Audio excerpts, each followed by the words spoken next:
Le fruit de l'esprit, c'est l'amour. Galates 5, 22. Vous croyez tous qu'un des grands obstacles à la bénédiction, c'est le manque d'amour. Quand le corps est divisé, il ne peut pas y avoir de force. En Hollande, au temps des grandes guerres religieuses, quand ce pays résista si noblement à l'Espagne, une de ses devises était « l'unité fait la force ». Et vous savez que c'est seulement quand le peuple de Dieu forme un seul corps qu'il est un devant Dieu, dans les liens de l'amour, dans une profonde affection les uns envers les autres. Un devant le monde, dans un amour que le monde peut voir. C'est alors seulement qu'il pourra saisir la bénédiction qu'il a demandée à Dieu.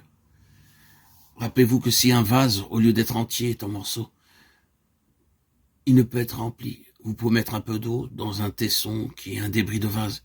Mais si vous voulez que celui-ci soit plein, il faut qu'il soit entier. C'est littéralement vrai de l'Église de Jésus-Christ. Et s'il y a une chose pour laquelle nous devions encore prier, c'est bien celle-ci. Seigneur, fonds-nous ensemble en un seul corps, par la puissance du Saint-Esprit. Que le Saint-Esprit qui, le jour de la Pentecôte, les fit tous un cœur et une âme, fasse en nous son travail béni. Gloire à Dieu, gloire à son très saint nom. Nous pouvons nous aimer les uns les autres d'un amour divin, car le fruit de l'Esprit, c'est l'amour. Frères et sœurs, bien-aimés en Christ, adonnez-vous à l'amour et le Saint-Esprit viendra. Recevez l'Esprit et il vous enseignera à aimer davantage, à vivre l'amour, à l'expérimenter. Et pourquoi le fruit de l'Esprit est-il l'amour? Parce que Dieu est amour. Et qu'est-ce que cela signifie? C'est dans la nature même de Dieu de prendre plaisir à se communiquer. Dieu n'a pas d'égoïsme. Dieu ne garde rien pour lui-même. La nature même de Dieu est de donner toujours. Vous voyez cela dans la nature, dans le soleil, la lune, les étoiles, dans leur merveilleuse harmonie.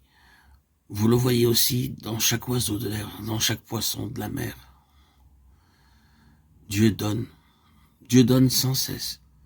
Dieu communique la vie à ses créatures. Dieu communique son amour. Et les anges autour de son trône, les séraphins et les chérubins qui sont des flammes de feu, d'où tirent-ils leur gloire? C'est parce que Dieu est amour qu'il les fait participer à sa lumière éclatante et à ses bénédictions. Et nous, qui sommes ses enfants rachetés, Dieu prend plaisir à répandre en nous son amour. Pourquoi cela? Parce que, comme je vous l'ai dit, Dieu ne garde rien pour lui-même. De toute éternité, Dieu avait un Fils unique et le Père lui-même a donné toutes choses et rien de ce que Dieu avait n'a été retenu. Dieu est amour.